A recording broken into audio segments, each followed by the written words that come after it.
Ladies and gentlemen, welcome to the Essential Wrestling Podcast, episode 88. I guess for those who are watching on social media, we had a couple weddings this past week in the wrestling world. The first one that we knew about, Matt Cardona, Chelsea Green, they finally tied the knot.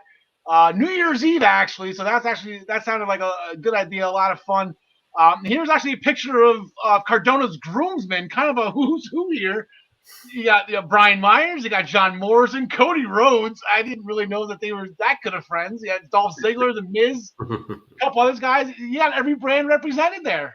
Right? You got Impact, AEW, Raw, SmackDown, and then Morrison. I guess he's to be determined, but I thought that was a fun little picture. Then the second wedding I found out about today. I posted on the Minutes of Bell Time group. Rob Van Dam got married to Katie Forbes, which provoked this picture, husband, wife, and of course their girlfriend. I guess if you're going to get married, might as well get your girlfriend involved as well. So the three of them, I guess, living their best life. I guess there's a lot of different sides. Uh-oh. Oh. Just like that. Go with it. Is it good? Am I back on? Yeah. My only response is, what's wrong with a third income?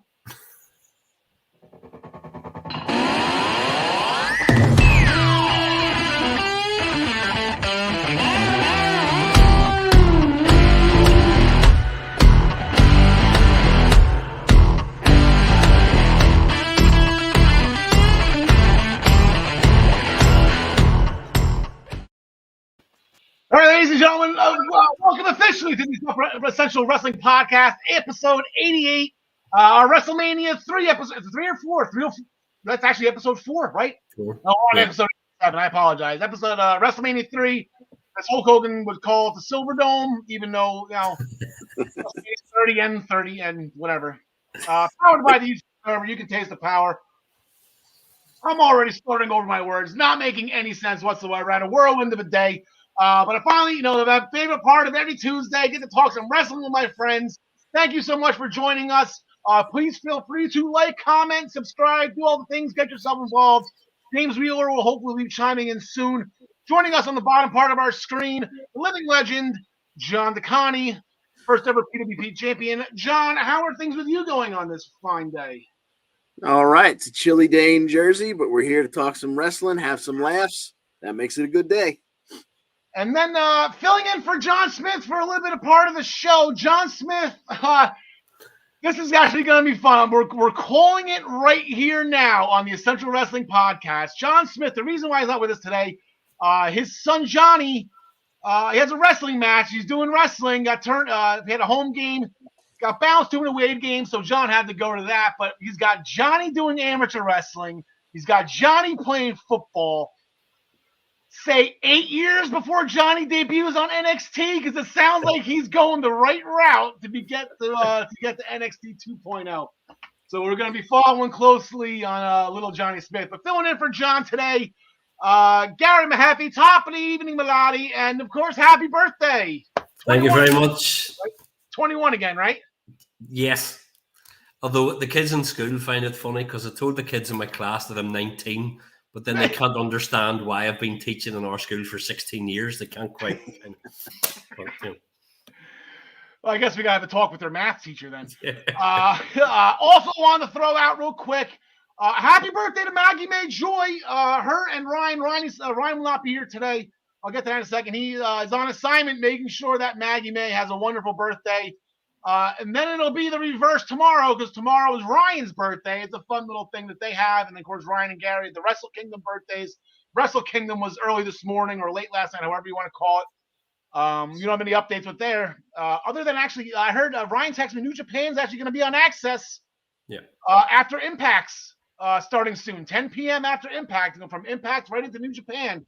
Nice. So I guess we'll make it a 2.5-hour show. But on today's episode, before we get into all of that, the Royal Rumble is shaping up from Raw last night, announcing 2 matches and 4 Royal Rumble entrants in the men's Royal Rumble. We'll get to that. The women's division of AEW absolutely stole the show last week. Gary Mehaffy is with us now. He is going to stay with us through the first segment into his, because we have 2 huge matches to pick for NXT UK, including the women's championship match I know he's been waiting for. Brian Joy, like I said, is on assignment. He will be back next week. We make our picks for this week's upcoming shows, presented by Minutes to Bell Time, and sponsored as always by ProWrestlingPick'em.com. Play against your friends, play against the universe. And guys, she'll like it too. Oh, yeah. We're going to main event the show with making our picks for NXT's New Year's Evil, as well as Impact's Hard to Kill. This is one of Impact's big 4. Big points on the line for them. Big show for them. Looking forward to that. But we're going to curtain jerk this show with day 1 and a fatal 4-way, John DeConnie, that at the very last minute, at the buzzer, turned into a fatal 5-way. Yes, indeed. Yeah, we got the news broke about 2 hours before showtime that Roman was out due to COVID issues, so the Universal title would not be defended. Well, that leaves Brock Lesnar with an open spot in his dance card, so his advocate helped him to get added to the fatal 4-way, making it a fatal 5-way, so he would take on WWE Champion Big E, Seth Rollins, Kevin Owens, and Bobby Lashley, with the WWE Championship on the line. Holy cow. Yeah, right? Like So, as you might have guessed, the 4 participants who were originally scheduled for the match spent the first 7 minutes or so attacking Brock Lesnar, beating the hell out of Brock Lesnar, keeping him down and out outside the ring. Bobby Lashley speared him through a piece of the barricade into the timekeeper's area. They were lumping him up real good. And then right about the time that they thought, we can leave Lesnar there, let's start working on each other, and the match started to get back into the ring, oh, there comes Brock Lesnar again, and it's F5s all around. So back and forth a little bit. He didn't go straight away into it, but he handed out a whole bunch of F5s. And then at one point, he wound up face off against the WWE champion, Big E. Big E got him up for the big ending, but he slipped out the back, scooped Big E up, another F5, and a 1, 2, 3. And you're once again reigning, defending WWE champion, Brock Lesnar. Yeah, this is crazy. This just and John DeConnie, we were talking about this pre-production. This just threw a complete curveball and everything we were expecting, or maybe thinking about was going to happen going into WrestleMania, because 'tis the season. And then an article, like I said, I scrolled past it on Facebook, Ringside News, whatever. I don't click on it because I don't want anything to get spoiled. But I read the headline. WWE says plans haven't changed for WrestleMania. I'm like, what the hell is going on now then? This is normal? What are you, okay. Then what were the plans for WrestleMania? What are we doing? But yeah, I think this is Brock's 6th title? I didn't look that up. I probably should have, but yeah, good for him. So we got a new Brock and a new champ, and we'll get more into him a little bit later as his week. He was back. He showed up on Raw last night. He was contractually obligated. Nothing with him is interpromotional. He's just like John Cena. You can go in Goldberg. They go back and forth whenever the hell they want. Becky Lynch defeated Liv Morgan to retain the War Rooms Championship. Normally, I would not want to talk about this. My heart was absolutely broken. But then, looking back at it, Liv, what a match. I believe the clock, it was somewhere around the 20-minute mark, John DeConnie. Right around If you give me the exact time, it's like 16 to 20 minutes or something. I don't know. But absolutely, they gave her the chance to shine. She did. Proud of her. Hopefully she's not done with this yet, and we'll get into that in our Raw segment next. But what scares the hell out of me is the past 2 times this has happened, when Toni Storm put out a good showing against Charlotte, or when Peyton Royce absolutely shined against Asuka. That was the last we saw of them. So it gets a little nervous. Anyway, John DeConnie show the main pay-per-view show kicked off with a bang. Yeah, well, I mean, it was just the Usos and the New Day again. No, I mean, how many 75 times, right? How many times have they done this? And all they do is go out and put on 4 and 5 star matches. So, geez, who cares? And well, hell, they went at it again. Another 17-minute banger of a match. The Uso splash didn't get it done. The super kicks didn't get it done. So when it came right down to it, they reached deep into their history and bag of tricks, and the Usos pulled out a 3D on poor Kofi Kingston, and Jimmy would cover him to retain the SmackDown Tag Team Championship. Isn't that a move you actually have to ask permission to use? Like, did they have to call Bubba or Bully or Brother or whatever he's going, by now? Like, did they have to talk to Bubba Ray to use that? I sure hope so for their sake.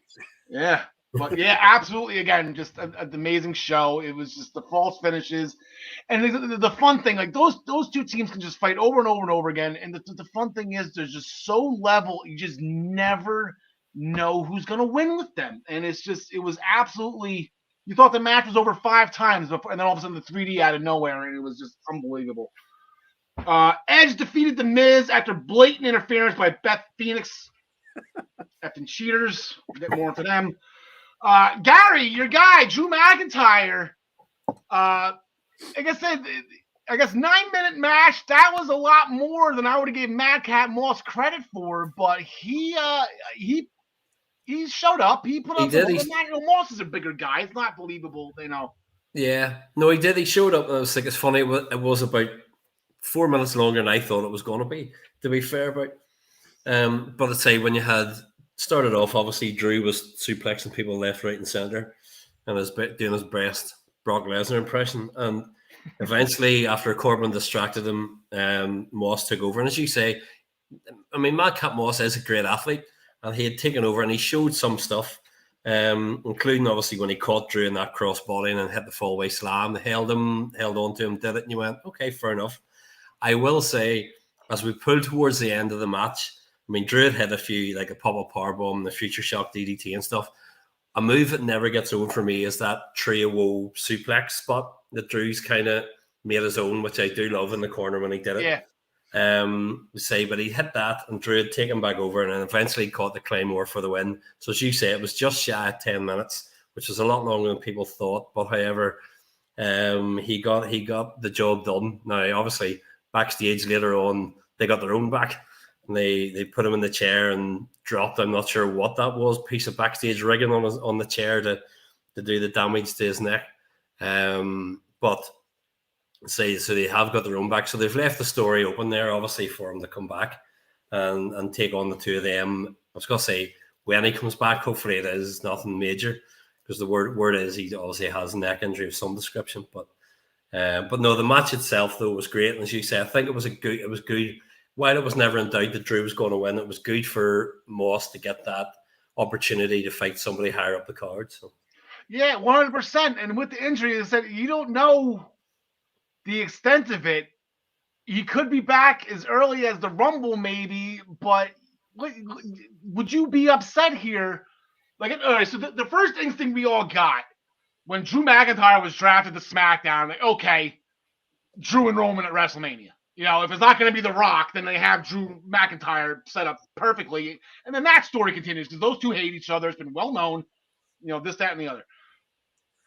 But would you be disappointed? Because I don't think Baron Corbin would be a bad opponent for Drew McIntyre in a WrestleMania setting. They're the same, almost the same size. I know Drew's a little more jacked, but I think that would be a fun, hard-hitting match for WrestleMania.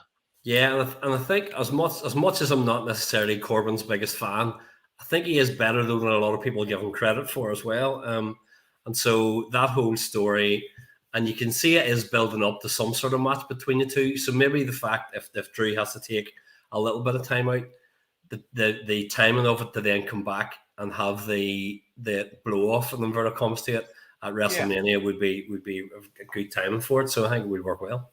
And it'd be a huge pop, you're beating Baron Corbin, it gets a huge pop. Like, I said, it's definitely going to benefit McIntyre to kick, Baron Corbin's ass. People love to see that. On the kickoff show, Sheamus and Ridge Holland, they defeated Cesaro and Ricochet after a bro kick from Sheamus on Cesaro, a little bar-on-bar violence right there. Ridge Holland suffered a broken nose and had to leave the match mid-match. I guess insert Antonio Brown joke here. I don't know yet. But this is due to an injury. This is whatever. But apparently so was Brown's. But Gary, John DeConnie, before you got in the pre-production, John DeConnie put up an interesting question here. I believe Sheamus does, have a couple face protectors from his broken nose. Are we going to see the Ridge do this? Are they both going to wear them? Like, this could be. I would think they will. I was just pleased to see two Irish wrestlers in the same match, with Sheamus and Ricochet being the two that were wrestling each other. But no, I actually do imagine, although I wouldn't like anybody to have their nose broken, obviously, I think the fact that Sheamus has done it before, I think will be played into. I really do think that they'll call that, and that he'll go, "Oh, here, we can be buddies, you take this." And it's like, what? You want to be my protege, wear this mask. Exactly. So, this will help. It's got me. I know many times I've successfully defended the United States title with this mask on. Like, this is. And then in probably the mother of all professional wrestling randomness, we have our first entrance into the 2022 Men's Royal Rumble. And for those of you in your office pools that had Johnny Knoxville, you were right. So let's see where this goes with this. My original thought was, okay, you have a 7-foot, 8-foot giant named Omos that could possibly just toss Johnny Knoxville into the 15th row of whatever stadium is. I think it's the Dome in St. Louis. I think Knoxville is going for a hell of a ride here, courtesy of Omos. I think that would be the biggest jackassiest thing that could happen with that. So we'll leave that. We'll see what happens. We'll talk more, I guess, Johnny Knoxville in the next couple of weeks, heading to the Royal Rumble. Here are our WWE standings after day one. The overall standings we'll get to in a little bit when we're making our picks for NXT and for Impact. Not a lot of movement in the standings, but we do have a perfect pay-per-view. John DeConnie, minus the two matches. And the funny thing is, John, you took the gamble with, I believe it was Kevin Owens, right? Yes. Yeah.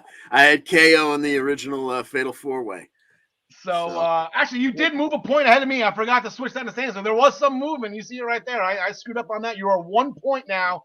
Officially ahead of me. I went 3-2. Maggie May went 4-1 for the 8 points. I do believe she had the New Day, so that was her misstep. But John DeConnie has now tied John Smith and myself on the heading list for pay-per-views, perfect pay-per-views this wrestling season. Nice. So going right into Raw, picking up right where we left off, as John DeConnie said, Brock Lesnar is a new WWE champion, and we were told, I guess, that Brock was going to start the show, but here goes Paul Heyman ripping off Sabu, or I guess Sting, I guess more recently. Lights go out, they come back on, and Paul Heyman's with a bleep-eating grin on his face introduces us to Brock Lesnar the way only he knows how to. And Brock came out. He thanked Paul for advocating him to get into that championship match. And before that, he actually told South Carolina to acknowledge him, taking more shots at Roman Reigns. Roman feels better. But then also advertised that Brock was starting the show, John DeConnie. We were going to get the original Fatal 4-Way from day one as the main event of Raw, where the winner will get the shot at Brock Lesnar at the Royal Rumble. Yes, indeed. So that was our main event of the evening. This was going to be Gary's take, I believe, right? Oh yes, Gary. I'm sorry. Yes. Oh no, I was more. I was just Oh, going. it's I'm step gonna let you go ahead. Like, but But you usually do the main events because John Smith usually wants nothing to do with them. So he was very kind to let me do it. No, it was good to see it was the fatal 4-way, because obviously, as you were saying, this was what would have been the match the night before, and it was very much the same. It was very much like, well, I'm trying to see just how long it lasted, just shy 19 minutes.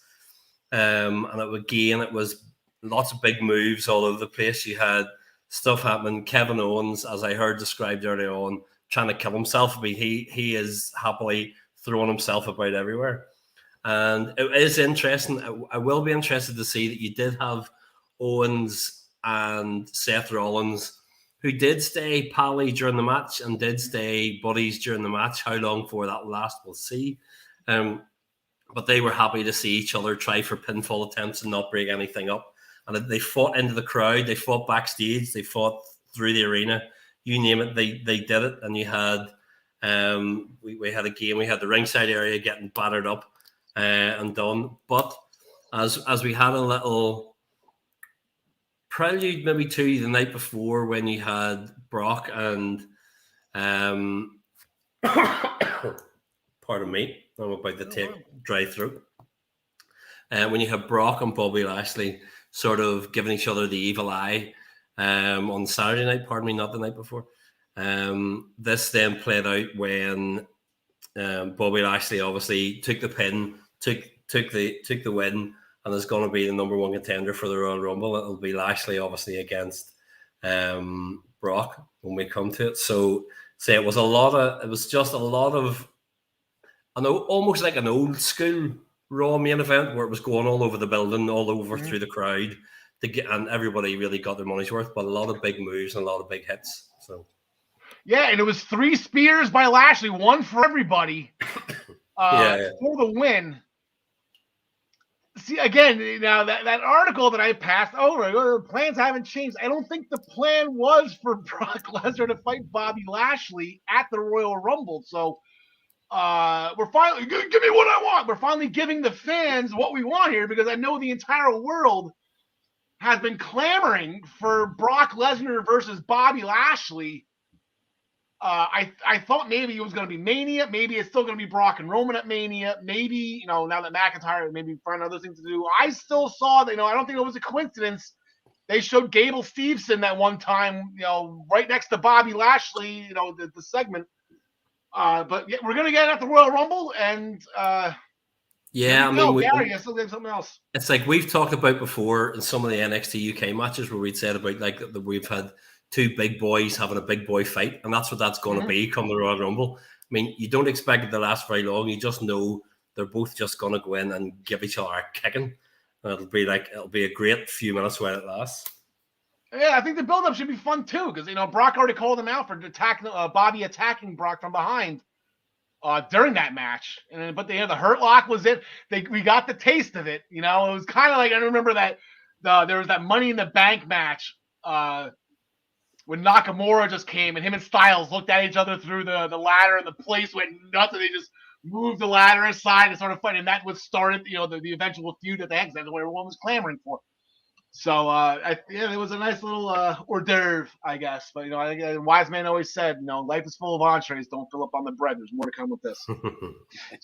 Miz and Maurice's in-ring promo about how they got cheated out of their win at day one was interrupted by Edge and Beth Phoenix, who made the challenge for a mixed tag team match at the Royal Rumble, which Miz accepted. Maurice didn't look too happy about it.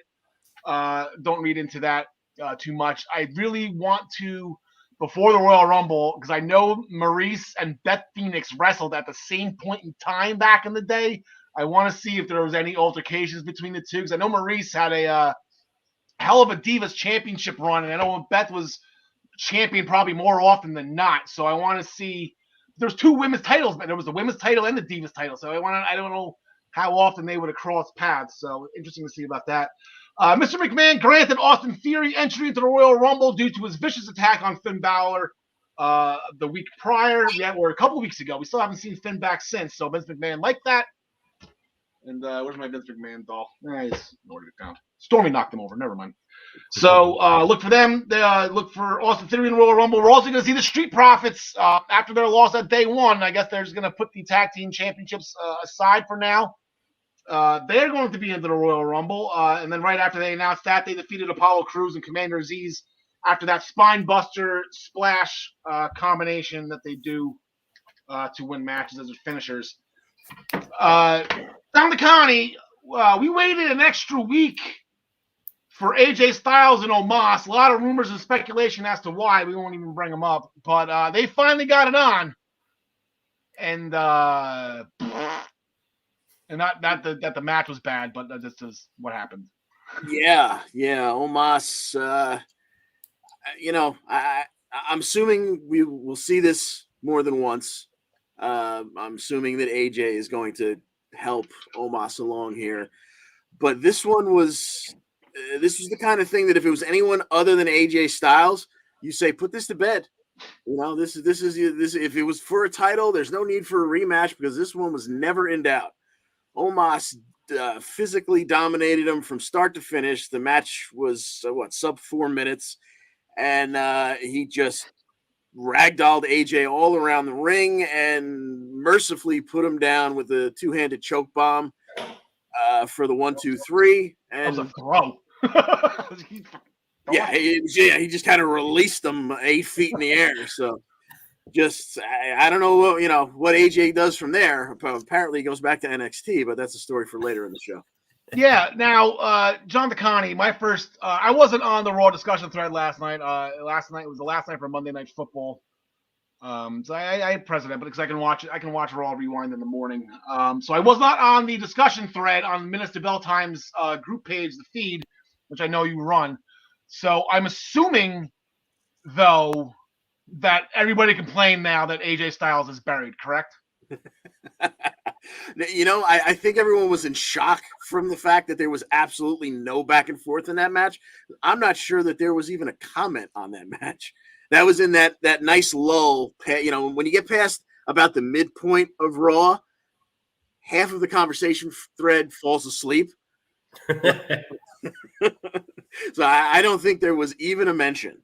Yeah, I wouldn't have probably made it up. I didn't even make it to halftime of the football game, so I probably wouldn't have. But John DeConnie, earlier in the night, I did see, or people probably did see and chime in on a huge win by Alpha Academy. Yeah, we had RK Bro before the match back in gorilla position. Riddle talking his normal nonsense, and Randy playing into it just enough to be hilarious. They made their way to the ring. Riddle was going to continue to follow Randy's lead and follow his rules. The Alphas came out next. They jumped him before the match. We go into commercial. We come back out. The match has already started. That's one of my favorite things in the world. This was a non-title match, thank goodness, because at one point Riddle would go for the RKO, and Otis would counter it and scoop him right up, hit the world's strongest slam. 1, 2, 3. And the Alphas take a non-title match from RK Bro. I guess the big story here is Gary. I mean, if you want to chime in on this, I don't know if it was Graves or Jimmy or whoever made the comment after Riddle, after Otis blocked the RKO on Riddle. I believe they said that Randy specifically told Riddle not to try that on Otis, because Otis will power out of it every single time. So is that going to be the big story here? And how the story ends, or maybe doesn't end or whatever, is getting the RK Bro on what I believe from what Chad Gable said, the 4 most dangerous letters in professional wrestling, OTIS. Yeah, you imagine that was, because I'd seen people saying it before, because they passed the comment about, they couldn't get the RKO on him because he's got no neck and all this kind of carry on. It's like I would imagine that's probably where it's going to go. That when they do have this fight, that it'll be hit the RKO on him to really make it look like, oh, they've done it, and then boom, there we go. Yeah. In a 24/7 championship tag team match, Dana Brooke and Reggie defeated Kamina and Akira Tozawa after the flipping earthquake by Reggie on Tozawa. So that would retain the title for Dana Brooke. moving forward with that. Next week on Raw, Alexa Bliss, I guess they're going to start a documentary on her journey back from when Charlotte ripped apart Lily at John DeConnie's favorite pay-per-view, Extreme Rules, about 4 months ago. So it's been a while since we've seen Little Miss Bliss. And I guess we're going to just, do all these video packages, and we'll just assume that she's going to be in the Royal Rumble. And that's where we, launch her back. Damian Priest defeated Dolph Ziggler to retain the United States Championship with the Reckoning. Becky Lynch did an in-ring promo. She's still the champ. Liv interrupted, saying she was so close and it's her dream to become the champ. Then here comes Bianca Belair that says, girl, she's still going to have some unfinished business to do with Bex. So they all got into a fight, and then Becky got away. Then you got Doudrop in the back saying, why is Liv and Bianca getting all these matches? I want a match too. So Postman Pierce, we still call him that when Bray's not here. Postman Pierce and Sonya Deville, they announced a triple threat match, a number one contenders triple threat match for next Monday night on Raw between Bianca Belair, Liv Morgan, and Doudrop. And the winner gets Becky Lynch at, I guess, a date to be named. They didn't specifically say the Royal Rumble as far as I know. But Gary, who you got? There's a UK girl in here. I know the one that you specifically like. Yeah, and it's going to pain me to say that I think she'll be staring at the lights. I'm going to say that I looking back at it, I think they were going to have a couple of matches between Liv and Becky, and I think we're going to get that. So I think that next week we'll have Liv pinning. Oh, watching from South Africa. That's even further away than I am. How's everything going? I don't know how you say hello, South African. Good day. Yeah, I'm going to say Liv to pin Doudrop, and Liv gets another title match. So. I like the way you're thinking, John DeConnie. I'm surprised to hear Gary say that, because I'm going to be rooting for his girl, and I think that she takes. I think it's just to give, unfortunately for Doudrop, I think it's just to give Becky another flavor to go over on. So I got Doudrop taking that one. I'm going to go with Bianca. Was it ever finished with Becky and Bianca? I know they had the triple threat, right, with Sasha Banks involved too, but I don't. And then it pivoted right to Charlotte, and then Bianca got distracted by them. So maybe we can do that. Maybe we can have Liv and Doudrop do something after. And I'm kind of hoping the answer to all of this is Asuka kicking the crap out of Becky at WrestleMania. So hopefully Asuka's back. I don't know when Asuka's injury or timeline is. They should be a morning show for stuff like that. When her timeline is to come back. But that will be the only match that's scheduled for next Monday on Raw. But now here's I've been waiting for this. Okay, so fun little thing that we are going to be doing this year now that the new year is turned over. Happy New Year to everybody. It's 2022. We're going to do something I've been wanting to do for so long now, and we're going to get right to it with this match specifically for the WWE Women's Tag Team Championship. Actually, you know what? I had this. Let's just start it. Here's the surprise. Ready? We're doing it. We're keeping track of the Raw roll-ups for each brand this calendar year. All right, and the first one comes at the hands of Zelina Vega, who defeated and rolled up Nikki Ash to retain the WWE Women's Tag Team Championship. So strike one for Raw. It's on the board first. And yeah, we're going to go this far with it too. Let's see who's guilty of this the most. And let's see. I know this has got Shayna Baszler right all. That's the reason why I wanted to do this one. This is going to be fun. I love this. I did let Ryan Joy and John Smith, I let him in on the spoilers since they couldn't be on tonight. Both of them are ecstatic that this is going to be kept track of, and we will do this for the calendar year. Ryan Joy asked me, he's like, is this going to be like a race to 100, or are we going for the calendar year? I'm like, we're all hit that by WrestleMania. No, this is going to be the calendar year. Let's just see how bad this actually is, and who's guilty of it the most, and who's most, like I said, we know it's probably going to be Shayna Baszler, but who's most susceptible to it. So we are going to be having a little bit of fun with that. Oh, fantastic. That will do it for WWE's main roster. I guess we can go back to calling it that. We don't have to put parentheses on it. It is their main roster. We're gonna switch it and go overseas with the NXT UK and the upcoming matches that they have. I believe they had another. Was it another? I don't even know what they did this past Thursday. Garrett, was it Dean Nathaniels and another show? No, it was pretty deadly. Kind of looking back at some of their favorite bits and inverted commas. So. Did you enjoy that? I mean, why wouldn't you want wonderful? Pretty deadly. Edge's favorite tag team. There's what they announced a couple of weeks ago. Sid Scala, assistant to the general manager, Johnny Saint. Real quick before we get it, you say that, and it's always Sid, and it's on behalf of Mr. Saint. Is Johnny Saint okay? Like, why are they keeping him off TV? He was I know the pandemic was part of it, but we haven't seen him since. Yeah, well, he was back a few weeks ago, so I think one of the tapings that they did around about the end of November time, he was back for the second day of it because he was on TV a couple of weeks ago. He was backstage for one or two of the segments.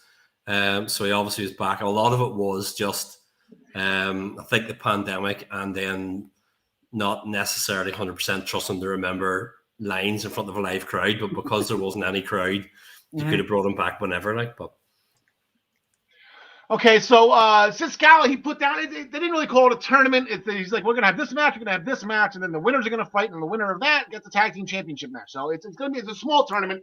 The first leg of it is going to be Ashton Smith and Oliver Carter.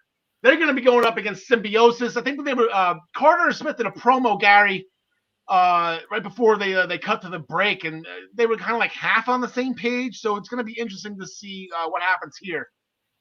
Yeah, I mean, I'd said, for a while I thought they were going to split, and they may well end up doing it. But I will say that as much sometimes as I'm not the most massive Symbiosis fan, I'm going to say Symbiosis will be going over it. They'll take the win here. So say we could get a break, but I think if they're going to break up a tag team, obviously, they'll save that for Mustache. All right, John DeConnie, who do you got? Yeah, I'm going to go with the Symbiosis here. I'm not a full-time NXT UK guy, but it seems like every time I do turn in, Smith and Carter are friendly, but kind of butting heads and not quite on the same page, like Gary put it. Yeah, I guess Symbiosis the one here, and then I have them. I guess they're the good team to beat in the final. You know what I'm saying? So I give me Symbiosis here, Eddie Dennis. And then Gary, the NXT UK Women's Championship match. This is the one that we've all been clamoring for. I thought it'd go a different way first before they get to this, but it looks like Amelia McKenzie's going to be figured out of the equation for the time being. But Meiko Satomura is going back overseas over to BT Studios to defend the NXT Women's UK Championship against Blair Davenport, who does a very good vampire impersonation when she pronounces her own name. Blair.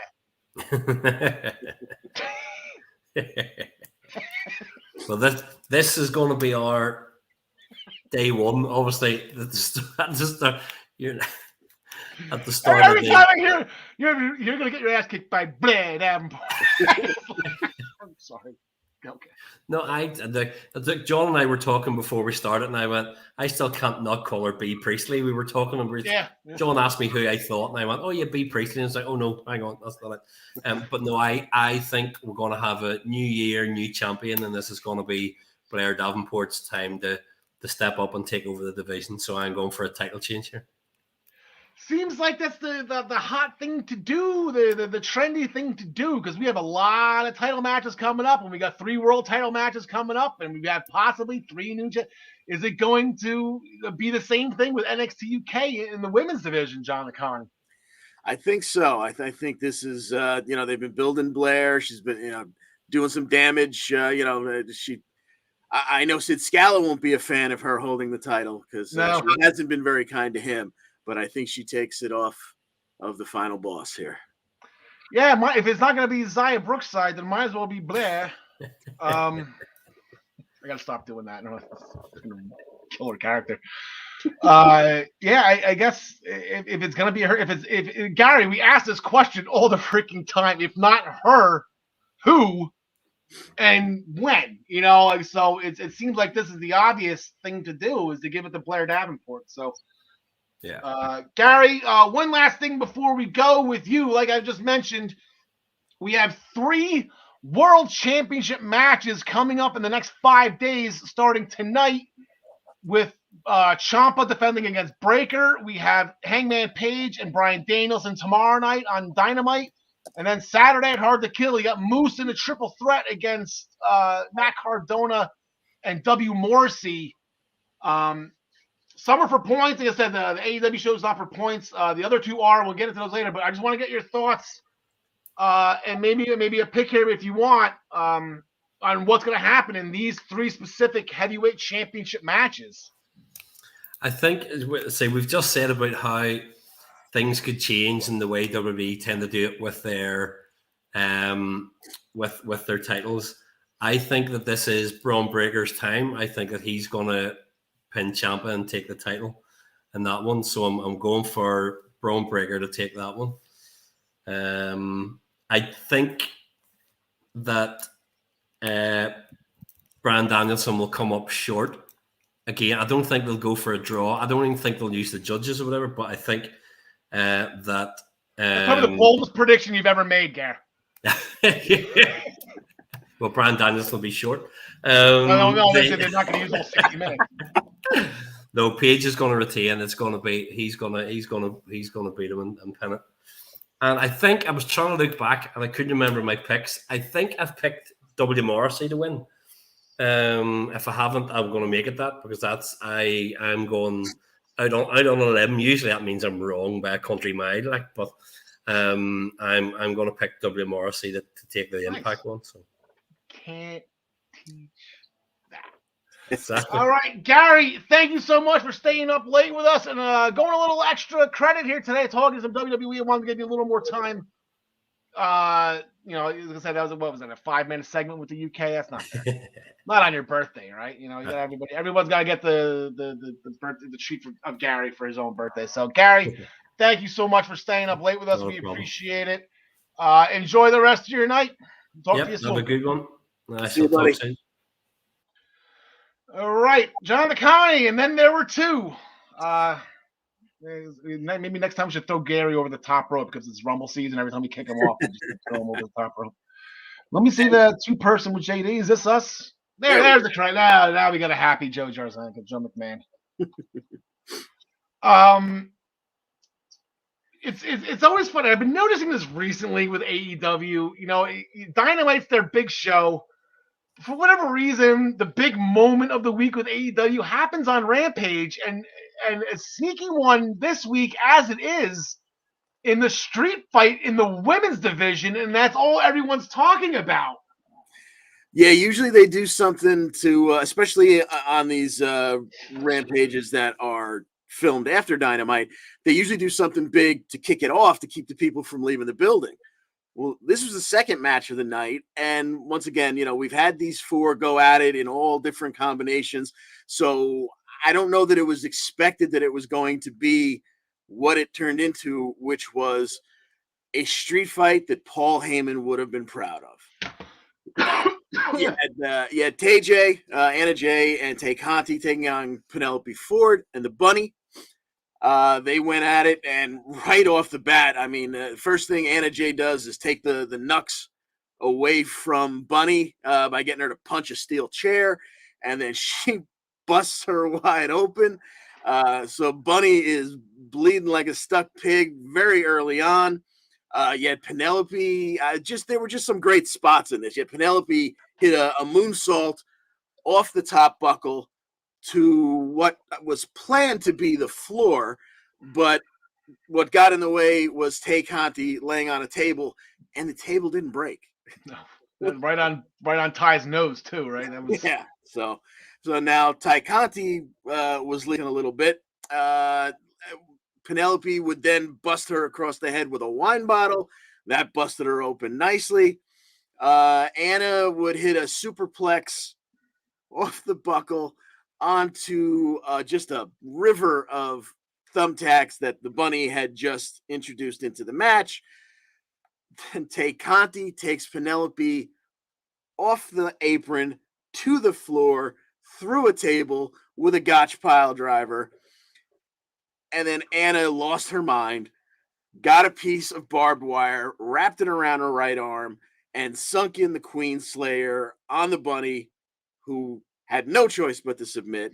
And all this happened in just a little over 11 minutes, but it was just fantastic from start to finish. There was no lull in this match. It was all action. It was all hardcore, and it was a hell of a fight. And nobody saw it coming. I'm sure everyone was like, "Oh, these guys again," because they've been feuding a while. Yeah. Yeah, and the biggest thing that AEW, I always make the joke about it. They pride themselves. We got fresh matches every week. I was like, "Oh, this again," and then it was just, yes, this is why you have repeat matches, so the feud gets to this point. It's called storytelling, right? So good for them. Kudos to them. They gave it their all, and they got the credit they deserve. Like I said, this was everything that everybody was talking about. Which was on the same night. Previously on Dynamite, Dan Lambert and Brandy Rhodes almost came to blows. Dustin Rhodes came in to try to stop it, took a cheap shot by Ethan Page, which set up a TNT Championship match where Cody Rhodes beat Ethan Page to retain the title using that 2 crossroads into the Tiger Driver combo. And I don't know if anybody would have cared anyway, but nobody cared at all because of what the street fight did to that before that. So congratulations to the girls. They did absolutely great. And then Darby Allin defeated Anthony Bowens. No shock there, but there was a post-match attack by the Acclaimed on Sting and Darby, which was sparked by Andrade making his way through the entrance tunnel, gaining Sting and Darby's attention. So I don't know if the Acclaimed and Andrade are going to be working together. I sure as hell hope not. But I like that Andrade taking. Well, I mean, he can take out Darby Allin. He's going to get buried by Sting. But I think that's a nice little thing going in, I guess, for the next pay-per-view. Especially if I don't know if Andrade's still working with Malachi Black anymore. It doesn't look like it. So interesting to see where that goes. So Yeah. Andrade, he's going to put on a good match with anyone, but is this just a case where he came out and it was just to do what needed to be done for this night? Because they've done that a couple times at AEW. They hint at something and then it just kind of goes away. So what comes out of this, that'll be interesting. And then leading into the one match they have announced for the Rampage, tough act to follow after what the girls just did, but the previous Dynamite, Big Magic Matt Lee of 2.0, he nicknamed himself Big Magic, and I think that is probably the funniest thing I've ever heard of. That's gold, Jerry. It's gold. That was my joke for John Smith, because that's his boy. That was my Jerry Seinfeld. John Smith loves Seinfeld. Anyway, Danny Garcia 2.0 again got a win on Eddie Kingston, Santana Ortiz after Lee rolled up Santana. That does not count towards the standings because that was in 2021. There will be more. AEW gets just as guilty. That's why I want to keep the tally. The post-match attack was thwarted by a returning Chris Jericho, whom everybody was happy to see except for Eddie Kingston. So Jericho, I guess, he got into it, but there's going to be a no-holds-barred rematch now on Rampage between Danny Garcia 2.0 against Eddie Kingston, Santana Ortiz. The tie-in, I guess Jericho was attacked by 2.0 and Danny Garcia. Inner Circle's still intact. They're still friends, even though they're kind of separate right now. But Eddie Kingston's kind of, we don't need your help. These are my friends. These are my New Yorkers. Of course, forgetting that Jericho's father played for the Rangers and Jericho was born in New York. But Jonathan Connie, who do you have in the no-holds-barred match? Oh, man. This one's rough because you would think, that's AEW, as we've discussed in the past, not a 50-50 company. No. Normally I'd say Eddie Kingston's going to get the buyback here, but with this bubbling with Jericho going on, yeah. They're down 2 matches. 2.0 won the 5. They're the 10-man tag too, right? That's right. That's right. So I just don't know. Give me Garcia and 2.0 here. I just don't know. I don't know if it matters if Kingston gets one back here, or does Jericho come out to help him again and maybe messes up and this leads to Eddie versus Jericho. I'm not sure where this is going, but I'm looking forward to the ride. Yeah, I think this is leading towards Kingston and Jericho, which is again another because I didn't know I want to see until they put it in my head. I think it's funny that how 2.0 and Danny Garcia, them winning causes feuds with other people. Like, we can't believe we just lost to them and it's your fault. Like, it's just like so unbelievable that they're losing to freaking Everrise, Like, I think any Kingston Santana teams, if they all the things that they have done in these types of matches, if they lose a lot of street cred, I guess you want to put it that way. If they lose a no disqualification type match to Everrise 2.0 and Danny Garcia. It'll be hilarious. Yep. AEW, or let's switch gears to Dynamite. Let me switch the banner on the bottom. But AEW, they returned home. They were in Jacksonville. They were at Daly's place. Everybody was happy. Jim Ross was back. There was a backstage segment with Kyle O'Reilly and Adam Cole sounding like they're going to try to put the past behind them because Kyle thinks reforming the faction is the way to go in AEW, which is correct. Instead of trying to fly solo. Speaking of which, where's Brian Cage? Where the F is Brian Cage? Wrestling in the Independence down in Florida, apparently. Yeah, see what happens when you break up with a faction. If you don't have a faction, you have to wrestle in, whatever, which I'm sure Nilio's happy. Like that's wrestling in the CCW. So the undisputed era, for lack of a better term, or the no disputed, what's another word for era? Time frame. The no disputed time frame. The three of them got back together in the ring again. Like I said, Cole and O'Reilly trying to get the match. They had Best Friends and Orange Cassidy on the other side of them, John McCollum. Yeah, this was your Dynamite main event. And they put on a great show, as you would imagine here. They went almost 15 minutes. But as you were saying earlier, when O'Reilly and Cole were talking backstage, O'Reilly made the point of, I know Bobby Fish has my back. I guess we're going to go out there and I'm going to see if you do. Well, it wasn't Cole that had to worry about O'Reilly, stabbing O'Reilly in the back, because Orange Cassidy would duck out of the way of a big boot and Kyle O'Reilly would smash Adam Cole in the face, knock him off the apron to the floor, kind of leaving him out of the match for most of it. Then Cutler came out just to try and, do things that the Elite does. And he was quickly dropped by both the Best Friends. And as the ref was taking care of him and rolling him out of the ring to get back to the regular action, the Young Bucks made their way out. They delivered a pair of super kicks to the Best Friends, which would allow O'Reilly and Fish to hit Chasing the Dragon on Chucky T, and O'Reilly covers for the win. But then afterwards, Cole never gets back in the ring to celebrate with his undisputed buddies.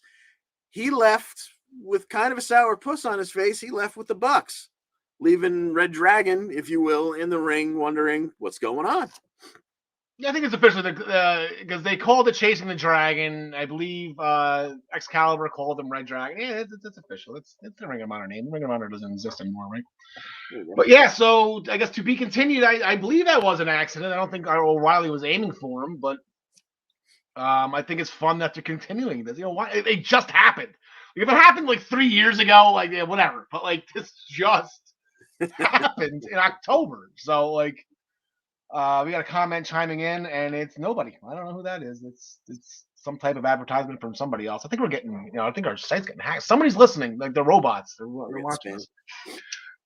Backstage with Pinnacle, Wardlow is going to enter the Face of the Revolution ladder match where the winner gets pinned by Cody Rhodes. I don't know if it's stipulation in that match. The winner gets a TNT Championship match, but the winner gets, but if Wardlow somehow pulls off this miracle in beating Cody Rhodes, he has to contractually has to relinquish the TNT title to MJF because Wardlow works for him, and that was the contract they signed. Smart Mark Sterling came in, read the whole contract for us. So fun little thing right there. Wardlow went out, defeated in action with his Powerbomb Symphony. I like how they're calling it that. Also during this promo, MJF made reference to Punk, saying that he wants a world title shot, wants nothing more to do with Punk. Punk did an in-ring promo later on saying he was thinking the same thing. If MJF doesn't want anything anymore, fine, I'll go on to the world title. So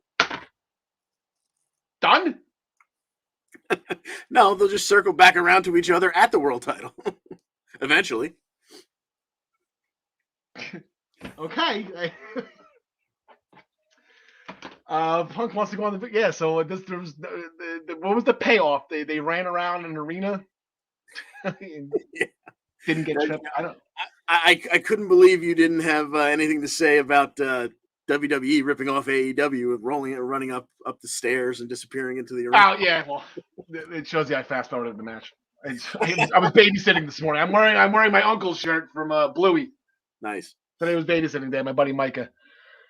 So I had to make sure I keep one eye on him, one eye on the screen, and I guess I missed that. But they yeah. So I'm making jokes. I guess it's AEW tells a great story, and they're just not doing it. But they will. I guess we'll circle back, and maybe Hangman Page gets caught in the middle of it if he's successful. We'll get into that in a little bit. In the semifinals of the TBS Championship Tournament, Jade Cargill defeated Thunder Rosa after Rosa took a beer bottle to the head behind the referee's back by who turns out to be Mercedes Martinez. And now Mercedes Martinez is all elite. So John Connie, of course, I had to update the roster, and there you can see on the bottom right corner is the women's division is Mercedes Martinez. Ah, there she is. Yeah. Okay. Yeah. She's there. You gotta trust me on that one. I didn't even have to delete that graphic. I've been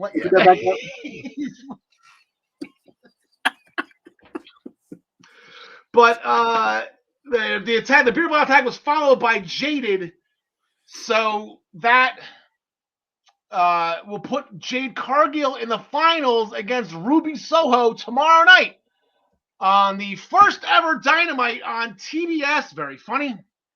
Live from the beautiful Prudential Center in glorious, luxurious Newark, New Jersey. So, John DeConnie, this has been coming to a head. My pick is out. My pick wasn't even in the tournament. My second pick is now out. So, who do you got? This one, I've been looking at it since the beginning and thinking that Jade gets here. Jade gets to the finals. Okay, I was very happy. Pat on the back. I had her getting here.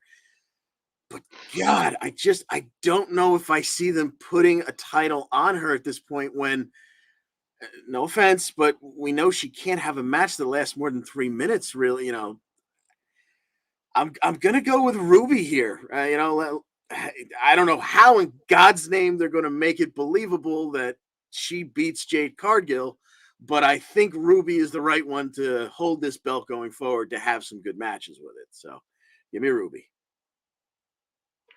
I don't think that's what the initial purpose of that title is going to be. I think it's just gold for Jade Cargill because all of the things you said should not grant her the AEW championship, the Women's World Championship. So I think this is Jade's belt, maybe made by MVP. I don't know. You haven't seen it yet. But I was watching Jade in that, and Jade didn't do too bad, but she's still. I guess she's not as bad as Big Swole. But Jade is she's a force, and she's a dominant female athlete, and I think this belt is specifically created for her to just hold it forever and kill people in 3 minutes, and I don't think it's going to be a problem. And not sure who's going to challenge, for whatever, if Ruby's going to go back at her after the loss, but and again, I've been wrong twice already with Layla Hirsch and with Thunder Rosa, so I had Ruby in the final, so I got that right, but let me do all this. Brian Pillman did an in-ring promo, not happy with Malachi Black trying to end Griff Garrison's career the week prior. Malachi suddenly appeared and then disappeared. So they're going to have a match on Dynamite. Who do you got, John McCowney? Yeah, I've got Malachi Black taking out Brian Pillman without a terrible amount of effort. No offense, Mr. Pillman Jr., but I think we will start to see the House of Black rise in the coming weeks. Yeah, he snuck Garrison, and I think it was 2.5 minutes. I think it'll maybe be the same time with Pillman. Pillman's fired up now. He's not always fighting for Julia, but now he's fighting for Griff too. So maybe 3 minutes. Malachi Black knows how to do these matches right. It's going to be, again, Ryan Joy is one to watch in 2022. This is the guy. 10-man tag team match where FTR beat Christian with the big rig. Don't want to talk about it. Post-match interview with Christian suggested a tag team title match with his partners, the Lucha Brothers and Jurassic Express. So here we go.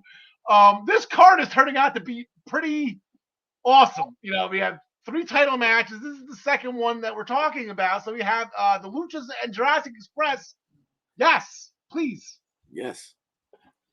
Yeah, this would be a great spot to put the belts on Jurassic Express. But I'm having a tough time pulling the trigger on saying they're going to win because I just enjoy the Lucha Bros so much. Yeah. But yeah, you know what? Let's do it. Let's put it on Jurassic Express. They can trade them back and forth a couple times. I don't think anyone would be terribly upset with that. So give me new tag team champs. And they've earned it. It's not like they haven't. I mean, they've been day one guys, and they're, I guess Jungle Boy's a pillar, right? Pilar. There you go. I'm having a tough time with this too because it's like, well, you can't, it's a new show. It's a new time. They usually do new champions with stuff like this, but then they're crowning a new champion with the TBS title specifically made for that station, that TV channel, that network. I'll go on no points on the line on this, even though there kind of should be because it's such a huge show, but it's just a regular old Dynamite. It just happens to be changing networks. But I'll go with Jurassic Express too. If they're going to crown new champions, I think it'll be them, and not Bryan Danielson, which is our next match, a huge world title match. There will be judges at ringside for if it goes 60 minutes again with this card. Unless. If you get Jade in 3 minutes, you get Malachi Black in 10 minutes. The tag title match is going at least 20. They can go 60. They shouldn't, but they certainly could. And I guess that if they have the judges, it wouldn't be funny if they go 60 again, but it would be funny if they're gonna say the judges were paid off by Bryan Danielson. Like they can do something with it. I just don't want to see it. Yeah. But I doesn't feel like that's something that this company would do. I'm hoping. Like I said, we've seen 2 time limit draws with Bryan Danielson. He has not been pinned. John DeConnie. Hangman's supposed to be our savior.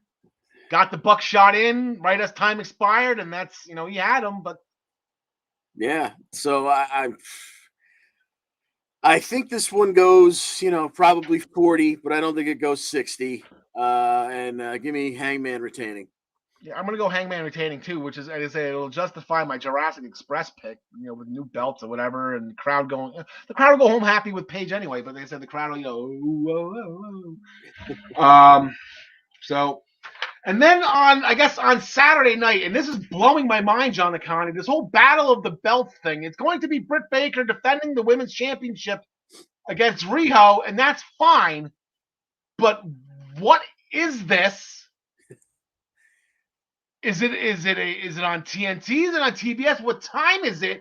And the only reason why I want to ask what time the show starts is because Hard to Kill starts at 7. Yeah, I'm having a real hard time adjusting to the new year because once again, as much as I've been typing in my notes for over a month now, January 8th, Battle of the Belts, and this has been the only match on the card that I know of so far. I didn't realize once again that this match was coming up this week. There's nothing else on this card, is there? Yeah, that's one thing. And yes, they have tomorrow night and Friday night to announce matches for this Saturday show. Are they going head-to-head with Impact? Are they friends here? Aren't they friends? Don't they work together? Then D'Amore called Tony Khan to be like, hey, listen, I have a show that night. Kind of big. One of my big 4 of the year. Our big 4. Yeah. Yeah, I don't know what is going on here because we haven't gotten any. We heard the date, and then a week later they had the whole scenario where Britt would face Riho, so that one's been on there, and then that's all we've heard about it ever since, to my knowledge. So that we'll pick Britt Baker. I'm assuming we'll just cut to the chase here. It's Britt Baker, but like, I don't even know if I want to put this on the site. I don't know what we're doing here. So like, I don't know. Stay tuned if we put this on ProWrestlingPick'em.com. I mean, every title is being defended. So up until then, so I don't know if they just wait for the winners to do other stuff. This might be the throwaway YouTube thing at like 4 before Impact. And this might be before the Impact. Very well could be. Okay. Before we get to Impact, let's get to NXT real quick. Okay, we're an hour in. We're doing okay. Quick rundown from NXT 2.0 last week. Zion Quinn threw out an ultimatum to Elektra Lopez. Solo Sikoa accidentally interrupted Legato's discussion about Elektra's decision, her ultimatum, what she's going to do with Zion Quinn. Santos didn't like that Sikoa interrupted, demanded an apology. Solo said no. So they're going to fight about it. Or they fought about it. Yeah, exactly. And, Solo Sikoa, he walked into the hallway there where they were talking, immediately said, excuse me, bro, and was ready to turn around and walk away, let them continue to talk in a public hallway. It's not like they had, booked a meeting room or anything like that. But Santos got all, aggravated about it. They said, Solo said, let's, settle it in the ring. And they went out there and had a nice long match. And about 14 minutes into the match, Zion makes his way out. He kind of he doesn't confront Elektra, but he's moving towards her at least. And then Santos ignores his match and decides to hit a suicide dive and take Zion out. And, jumped on top of him, threw in a couple of knuckle sandwiches just to remind him, you don't get in the middle of our business, et cetera, et cetera. But when he rolled back in, he should have kept his eyes on the Samoan across the ring instead of the Samoan, Polynesian, or whatever who was outside of the ring, because he turned around and immediately ate a super kick and an Uso splash for the 1, 2, 3, little over 15 minutes. Yeah, great. Solo Sikoa takes the victory from Santos Escobar. I got excited when I saw this pairing. I got really excited. I'm like, okay, this is good. Something more Solo Sikoa. Yeah, they did good stuff. And even more excited in that post-match interview with Solo Sikoa, he was jumped by Boa. So okay, let's go. Like the Aegis and Mehaffy killers, they're gonna get at it at some point soon. Not tonight, but at some point. Speaking of Aegis and Mehaffy, am I at that point? No, I'm not at that point. Well, speaking of Aegis and Mehaffy, Von Wagner defeated his buddy Malik Blade with a power bomb. Post-match attack on Malik Blade was thwarted by Aegis and Mehaffy. So it looks like Mehaffy and Von Wagner are still after that big upset from the week prior. And Aegis and Mehaffy pinned Von Wagner in a minute. So Von still hasn't forgotten about that. The Brian Kendrick, the man. I'm the man with the plan. That'll be the first time you hear that tonight. No-showed his match against Harlan. So a great plan by the Brian Kendrick. He always does. He's so smart guy. I'm not getting that ass whooping. So here comes Andre Chase with a teachable moment, and that didn't go well. Harlan kicked the crap out of Andre Chase with a referee stoppage after Harlan wouldn't stop slamming Chase's head into the mat. Post-match, Harlan kidnapped one of Andre Chase's students, brought him up to a roof, and scared the crap out of him. Also, Tiffany Stratton made her NXT debut. She defeated Inaction after a flatliner. Fun debut. She does some stuff that I thought was fun to be determined, though. She snapped at her. That's the gay, and then she went for the role. Like she did stupid shit like that. I like is the character development and whatnot. So to be continued. She'll be okay, I think. Yeah, her whole character is going to be built around her being obnoxious, and even within the match, she kind of muffed that double handspring elbow or clothesline into the corner.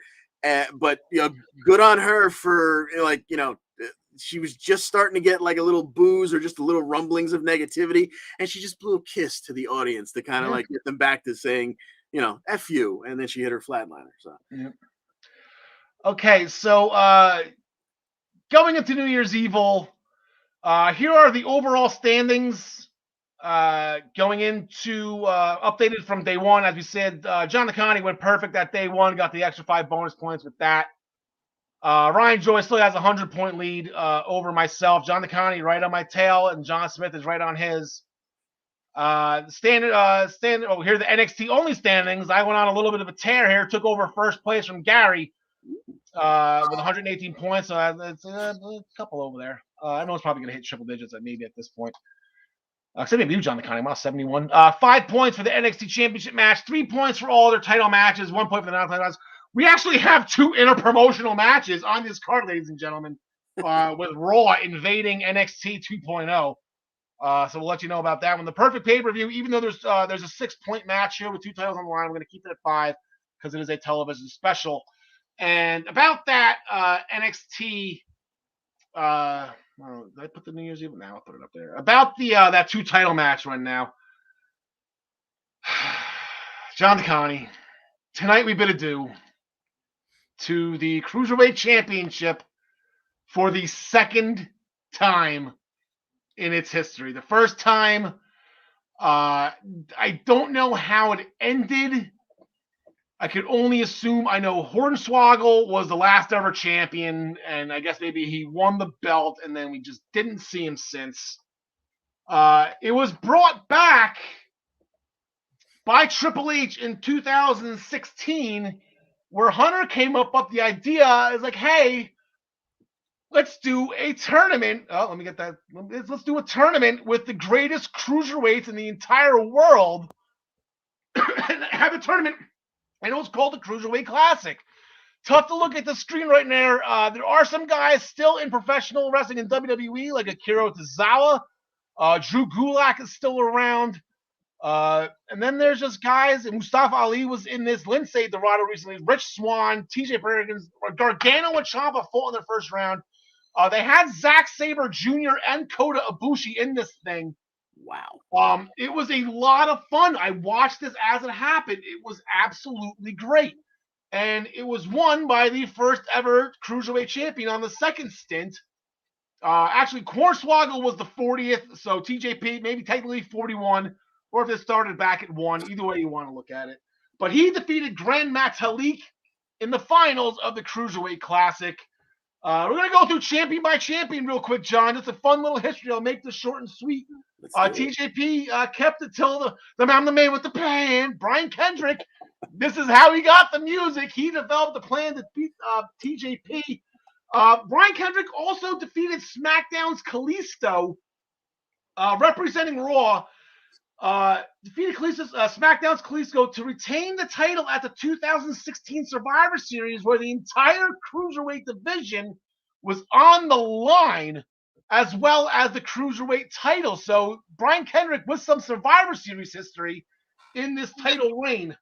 Went on to lose it. There's Rich Swann. Can you handle this? Up all night long. Defeated Kendrick to win the title on the first ever episode of 205 Live. That was on November 29th, 2016. Rich Swann had a nice little title run until he ran into the king of the cruiserweights at the Royal Rumble. Rich Swann, that if you want to go back and watch an absolutely amazing cruiserweight championship match, there's actually 2 of them that Neville was a part of. One was when he won the title at the 2017 Royal Rumble, and the other, the match that was erased from history via DVD when he defeated Austin Aries at the kickoff show on WrestleMania 33.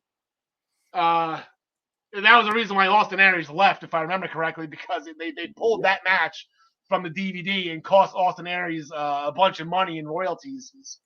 So that's where that went.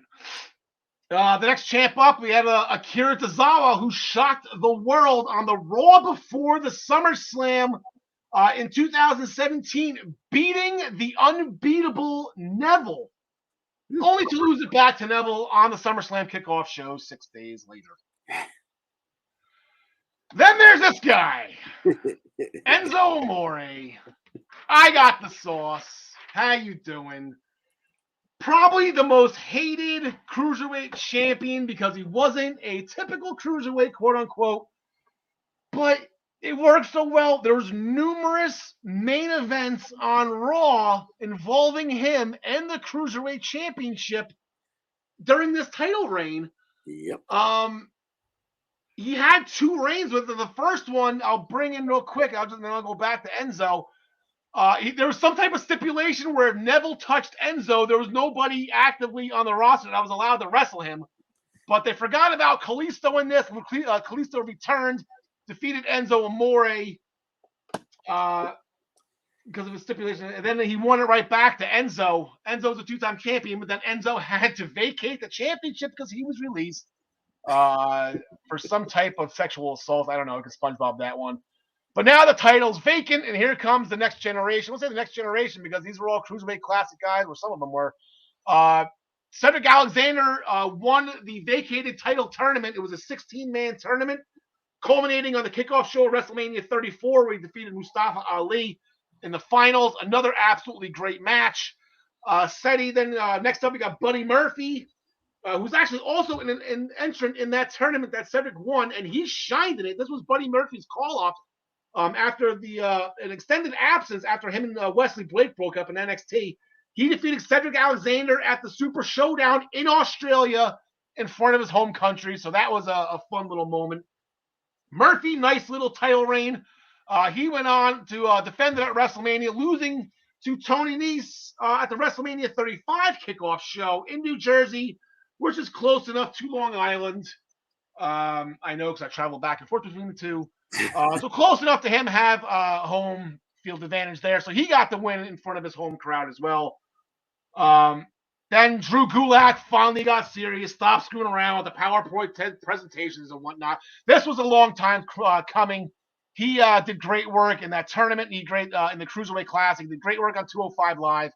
Fun character. I couldn't believe it took him this long to win the title, but he finally got it. Next up, we got Lio Rush. And this was Lio Rush as a face after that whole run that he had with Bobby Lashley, where he didn't shut up as heels. So they dropped on the NXT, and this is where the title officially became the NXT Cruiserweight Championship. Specifically only defended on NXT and in 205 Live. Then we got Angel Garza, who he was messing around with Lio Rush's wife during this little this feud where Angel Garza ended up winning it. Angel Garza had the undaunting task of defending the Cruiserweight Championship in a fatal 4-way at Worlds Collide, where the UK athletes came over, and that's where Jordan Devlin stepped in. He won the Cruiserweight Championship and brought it over to the UK, where he was defending there, or was going to until the pandemic hit, and he got stuck over there. So they started a round-robin tournament, a pool play tournament to win an interim championship, where a guy by the name of El Hijo del Fantasma defeated Drake Maverick in the finals. Who? And that's where Santos Escobar was born, because immediately after that tournament, he unmasked and jumped Drake Maverick, along with his friends Raul Mendoza and Joaquin Wilde, and that was where Legado del Fantasma was born.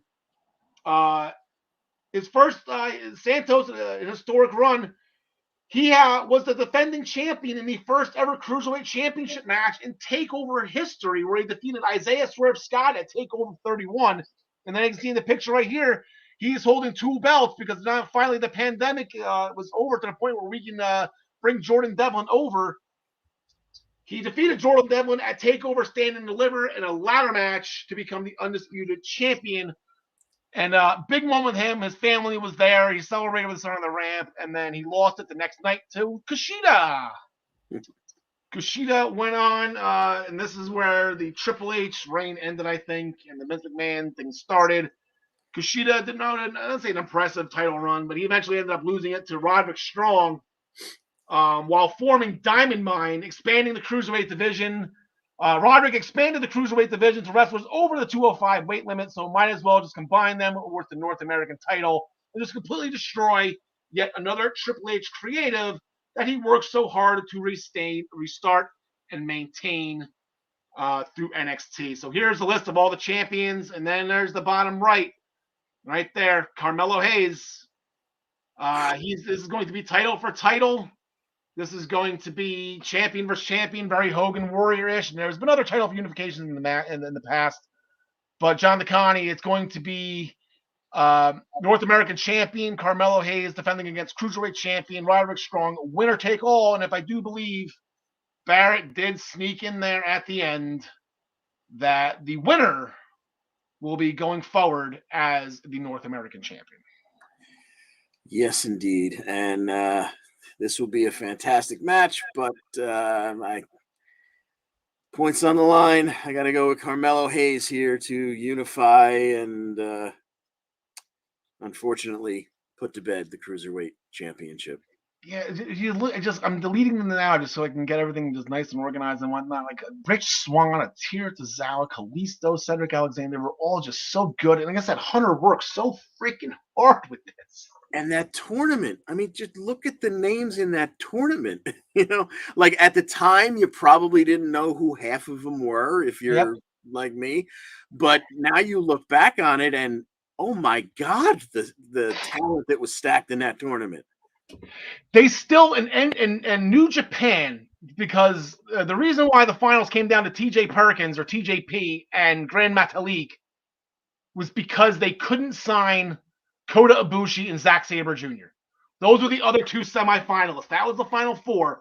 Yeah. And because Perkins and Metalik signed and Kota, every time Zack Sabre Jr. fights Kota Ibushi in New Japan, they mention this is what the Cruiserweight Classic final should have been.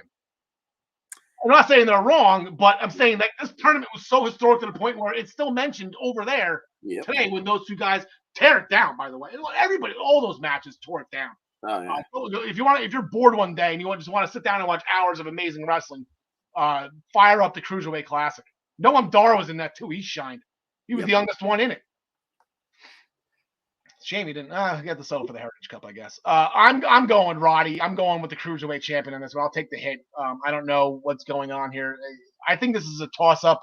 As you'll see, everybody's on Carmelo Hayes. I'm the only a-hole on Roddy, but I just want just go down. I mean, no one can call you crazy for taking Roderick Strong over a guy who, as good as he is, we've seen 5 matches out of the guy. So you're definitely not crazy. It has the feel of this is the direction that NXT 2.0. Yeah, exactly. That's what I'm saying. I'm not going to be shocked at all if Carmelo wins this, but I'm just going to go. I'm going to go out with the title. That's why I'm stalling here because I lost my note. There we go. I backtracked a lot with the Cruiserweight notes. Okay. Grayson Waller started the show last week. Talked some smack about AJ Styles. Then Dexter Lumis, who wasn't able to compete. NXT found a suitable replacement for Dexter, and it was Odyssey Jones. Grayson Waller defeated him after Jones crashed into an exposed turnbuckle, followed by Waller hitting the stunner. Post-match, AJ Styles appeared on the Not So Titantron saying he will be at New Year's Evil next week. Some people are going to call this a confrontation. Some people think they might actually wrestle. John DeConnie, what do you think? I don't think they will wrestle, but if they do, it'll be pretty awkward considering the beating that AJ just took. But I could see AJ beating him and then kind of like patting him on the back and saying, not yet, kid, but you're on your way. So gun to my head, give me AJ to take this one. Yeah, I don't even think it's gonna. I don't think it's gonna. I thought it was confrontation from the get go, and I've been told I just put it on the site just in case, and I'll take it down, and there'll be no harm, no foul. I'm gonna go AJ. I'm gonna go AJ Styles by disqualification. I think Grayson Waller is gonna realize that he's just in over his head and just attack him with an object and then kick the crap out of AJ even more. So you gotta protect Waller too. If you're gonna be showing Waller on Raw and making him this big deal in NXT. You can't just have AJ. Then AJ's burying somebody. Like that's not fair. Like, right? Did I use that word correctly? Would this be a burying instance if Grayson Waller does all this great stuff and then Styles just whoops his ass after getting beat up in 3 minutes by Omos the night before? True. Yes, that is the proper usage. Okay, just wanted to double check and make sure. If that does happen, that would be an interpromotional match between Raw and NXT. That would get the 1.1. As with this one, MSK did an in-ring promo. They called out Imperium as per Shaman Riddle's advice. Imperium and Pin, as did Walter, also on the Not So Titantron. Riddle popped up as well. Like there was a teleconference up there. Proposed a 6-man tag team match. And Brian Joy finally gets his question answered. Where the F is Walter? He's in Orlando. He's actually probably right down the street from Ryan. So interpromotional match up here. We have NXT stars. We have NXT UK stars. We have the Raw Tag Team Champion There's going to be a lot of scooters. This is going to be it's going to be fun, and then it's going to be serious at the same time because Walter does not like these three at all and hates the way they disrespect wrestling. Over under on how many scooters get chopped into oblivion. I'll set it at 1.5. It's going to be 1.5, and I think it'll probably be a clean sweep. Oh God, yeah. So give me Imperium taking this one. I think MSK might get these belts back. So I don't see you bringing Walter out of mothballs and then having him lose, even if we know it's not going to be his shoulders on the mat. But give me Imperium winning here. Okay, I think. Okay, so what is the point of having MSK go all around and search for what ends up being Riddle to teach them the keys to being a tag team, which Riddle has been doing with his words of advice, for them to lose a tag team match? So I think they're kind of shooting themselves in the foot here if they lose. So I'm going to go with Riddle and MSK. Yes, definitely not beating Walter. That's probably won't happen again for another 5 years. But yeah, and then it'll set up a tag team title match when MSK beats Imperium. So whether they get the titles back, I guess that'll be a different conversation. But backstage interview with Raquel Gonzalez and Cora Jade interrupted by Io, who wants to take her title back, and then Kaylee Ray, who also wants a title shot. So Mandy appeared on the TV screen behind them, saying since everybody wants her, she'll give Gigi and JC the night off. It was supposed to be Io and Raquel versus Toxic Attraction in a non-title match. She'll give Gigi and JC the night off and allow Io and Kaylee Ray to fight Raquel and Cora in their place. And then the winners of that match get a 3-way with Randy. Wait, what? Oof.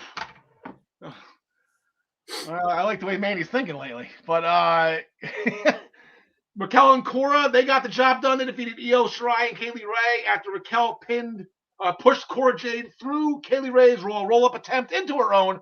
That would have counted, but that was last year. So not yet for NXT. But we're going to have a triple threat match. Mandy Rose, Cora Jade, Raquel Gonzalez, John Conley.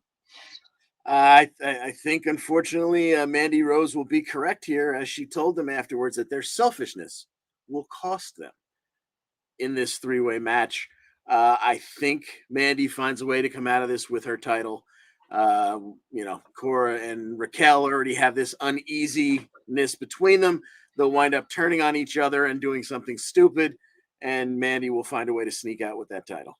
Yeah, like I said, and with the triple threat match, unless they bar Toxic Attraction from ringside, Mandy's got them too legally.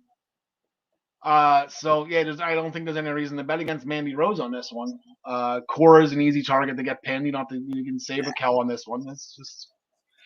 And then I guess the second of our World Championship matches, Braun Breaker's getting a rematch. Rumors and speculation, John DeConnie, that the first time these guys fought at Halloween Havoc, Breaker was supposed to win, and it was a last-minute change for Ciampa to win. So, is this why they changed it so they could do it here? I guess. Yeah, I guess so. Drags it out a little bit further, makes it. Maybe. I don't believe that they really care what the internet says. But I think there was probably a lot of people bitching about the new direction, and to take the belt off of an NXT lifer, an NXT pillar, an NXT legend like that quickly. Maybe someone finally got in the right person's ear and went, maybe not so quick. Yeah, but it seems like this is where it's going to happen. So give me Braun Breaker here to be your new NXT 2.0 champion. Yeah. Vince is booking this, right? 50-50 buyback. That's. And then they got to have a third match, so I guess be prepared for that. I guess I don't know, but there's a takeover. There usually is a takeover in February. If I remember, the takeover of Portland was a February show, if I remember correctly. Yeah. John Smith not able to be here. He's going Braun Breaker, Mandy Rose, Carmelo Hayes, AJ Styles, Imperium. John DeConnie. That sounds familiar, right? Yes, indeed. Ryan's on your same with you guys as well. Braun Breaker, Mandy Rose, Carmelo Hayes, AJ Styles, Imperium. So, I got a bad feeling about myself. Like I said, I feel like I'm wrong with Roddy. I can't think why MSK and Riddle would lose that match. That doesn't make sense to me. So I guess it will once it happens. But Yeah, no, it makes total sense what you say that you win that match to set up the title match down the line. So yeah, and then the whole thing is based on them becoming a better tag team. Like that's, yeah. You've definitely got me questioning, but I already made my picks on the site, so I'll stick with them. All right, so we're gonna switch things up. We're gonna rattle off Hard to Kill real quick. Impact's been on vacation the past 2 weeks. They have a show coming up Thursday. I didn't really look up the matches are. We're just gonna focus on Hard to Kill right now. Here are our Impact standings going in. John DeConnie, we're in a rat race here. 4 points separate us. And Ryan Joy, he's right behind us. John Smith and Travis right behind us as well. This is one of their big shows, so it's gonna be 15 points for the Impact Championship match, 9 for all their title matches, 3 for the non-title matches. If there's anything in promotional, which there are 2 matches, they will get a 3-point bump. Pre-show matches will count if there are any announced on Thursday night. And if you get everything correct, you get a 15-point perfect pay-per-view bonus. John DeConnie, they are making history. This would be the first ever female Ultimate X match. Winner's going to get a Knockouts title opportunity. It's going to be Tasha Steelz, Lady Frost, Rachel Ellering, the digital media champion, Jordan Grace, Rosemary, Chelsea Green. Who do you got making history? I got a funny feeling I know you're picking. Well, my heart wants me to go with Jordan Grace, considering I didn't in the digital media title match, and she won it, and I felt stupid. But I don't see them taking that digital media title champion and then putting them towards whoever holds the Knockouts title afterwards. So once again, I will fall back on Chelsea Green. Yeah, it seems like I've been picking Chelsea Green a lot lately, and she's failing me. So I might as well just keep it rolling with it.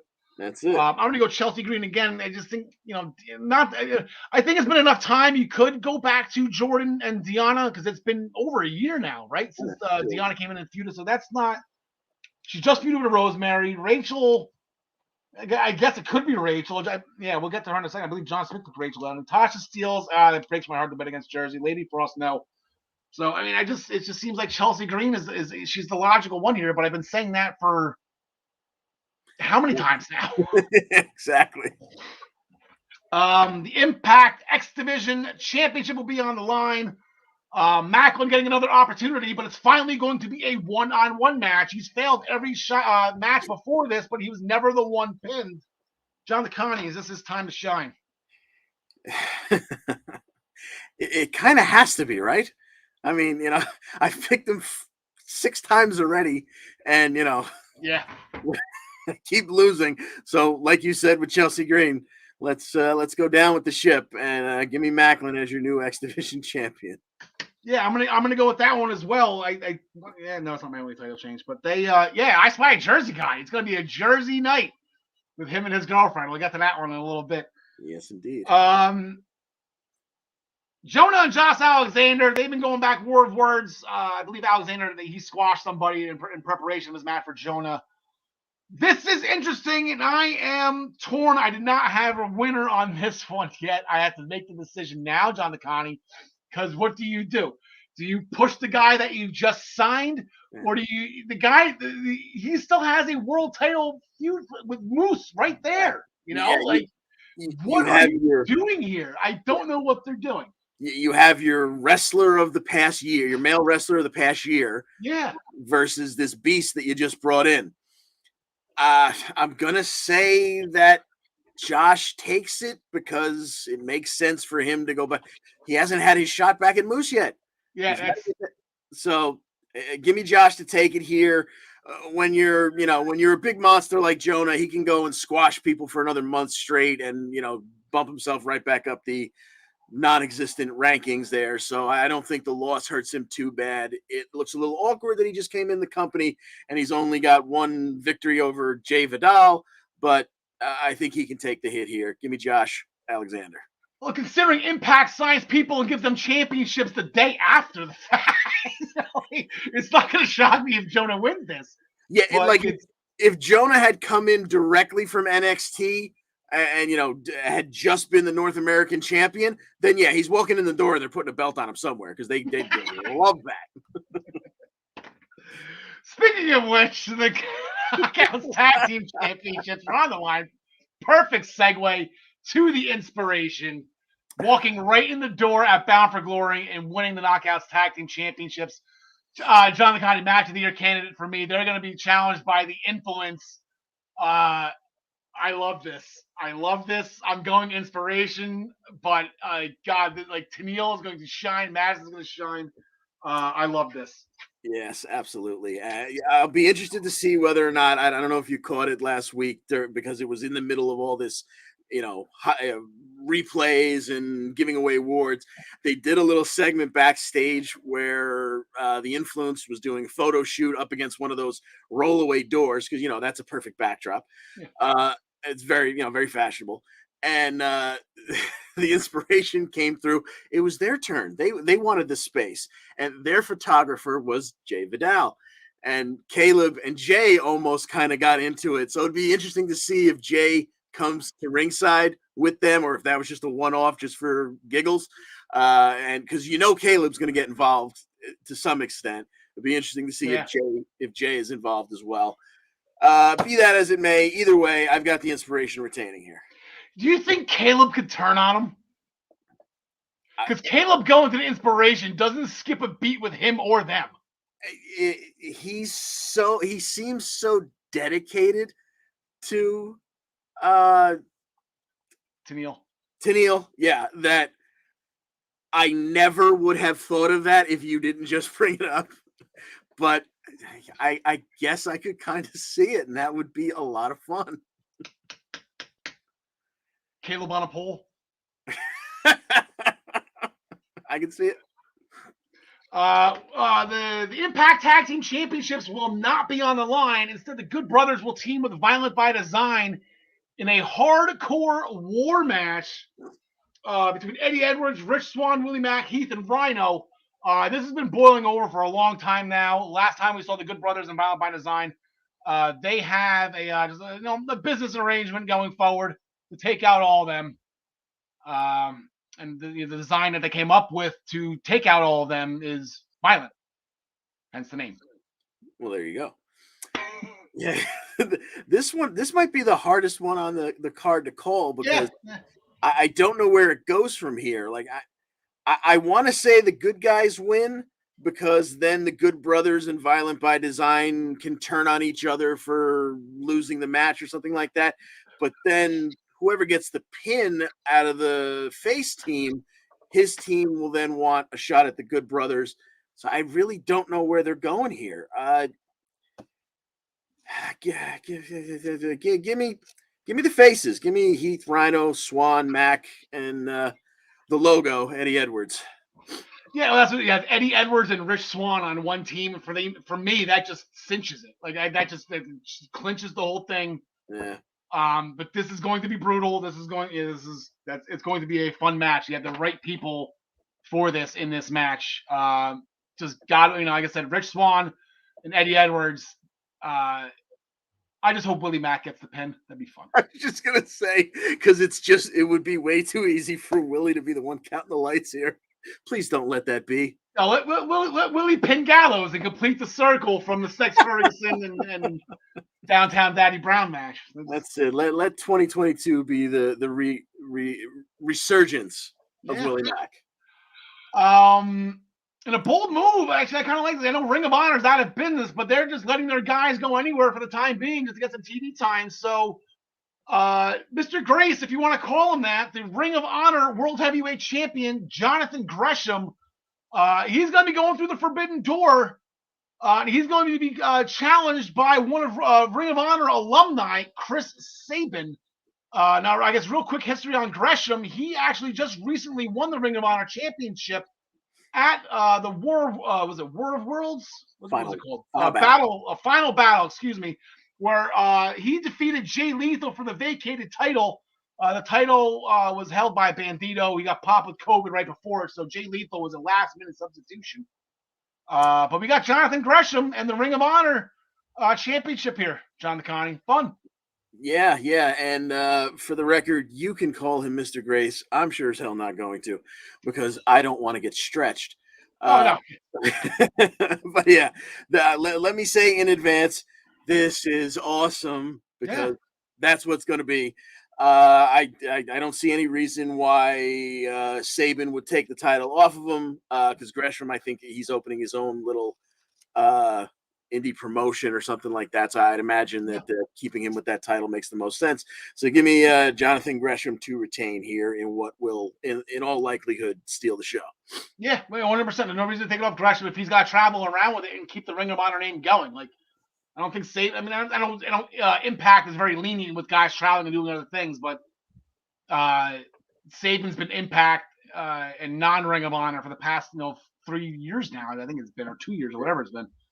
So no one's gonna, not like putting the belt on Chris Saban would be any kind of blight on the Ring of Honor name, but yeah, it makes the most sense for their guy to carry it around.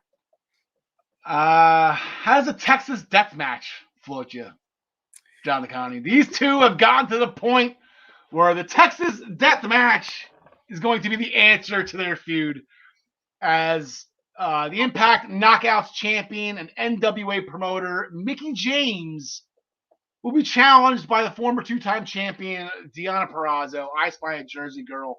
Is there any reason why Mickie James keeps this? I can't think of one. So I can't even think of a reason for her to win it in the first place. Yeah, exactly. I mean, that was a fantastic match, and it was even better. It was made even better by the fact that I don't think any of us saw it coming. Certainly not you and I. So that was what it was. It was nice. It gave Deonna a month off that maybe she badly needed. Maybe she was nursing some kind of injury or something like that. But it's time to get back to the business at hand, and that's being the number one female wrestler on the planet. And I think Deonna will take her title back. I love it. Moose and Morrissey have had a partnership. It's gone completely sour by now. Matt Cardona is trying to get out of the mid Cardona persona that Moose and Morrissey have been kind of throwing at him. But we have a triple threat. Moose's first title defense since winning the title at Bound for Glory, I believe. He hasn't had to defend it since. So is it going to be a one-off for Moose? Is his first title reign going to last all of 2 months? Could you imagine if that was the case? I don't see it. I mean, obviously Morrissey is an intimidating figure. Cardona, a guy who's been around forever. I could absolutely see them saying, here you go, pal. Here's your world title to add to your resume. But this isn't the time. I don't see Moose losing this early in his reign.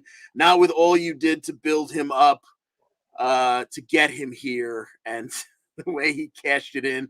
Like I said, there's unfinished business there with Josh Alexander. Yeah. There's more to this reign. So give me Moose retaining. I completely agree. All right, John, I'm on my fourth bottle of water right now. We got to wrap this up quickly. I'm with you. My back teeth is floating. All right, the primetime rundown. Oh, I got to get that thing. There you go. Primetime rundown powered by StreamYard with Joe Jarzenka, Ian Schreier, and Rob DeLuca is now airing at 7 p.m. on Friday nights as they take you to the wide world of sports right here on the Eastern Observer platforms. I do believe they are on Thursday this week. Correct, John DeConnie? You're going to be on with them? I think it's being taped in advance. So as of right now, gotcha. It's going to stay in its Friday spot. Okay. For more information, please go to theeasternobserver.com. They finally got rid of the, so it's easternobserver.com. With this, we have invaded the primetime rundown. As I said, John DeConnie will be on Friday night. We're doing a little football pool. We did pretty well this week. Tyler chimed in, but he did not get the Dolphins. They were on a 7-game win streak. That wasn't a bad pick. Gary picked Drew McIntyre, who won the match, but wrong sport.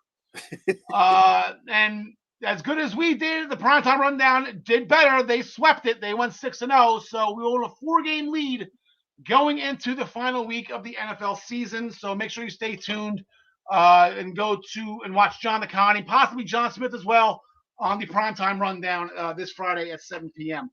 The Body Slam News Brigade newsletter, over 5,000 subscribers received this weekly column. Make sure you go to minuteofbelltime.com to subscribe. by the Slam Brigade, by Ryan, for you for free. The Black Cats NYC, anywhere you get your music, you can get the Black Cats NYC's new album, Free Cake, Play It Loud.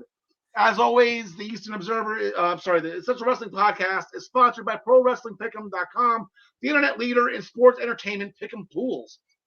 Join us in the Essential Wrestling Podcast public pool to play against us or create a private pool with you and your friends. Pro Wrestling Pick'em, play against your friends, play against the universe. Guys, she will like it too.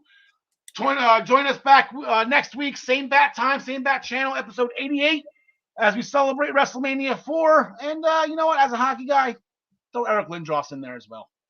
John the County, anything before we get out of here, pal? It was fun BSing with you. I hope everybody else had a good time too.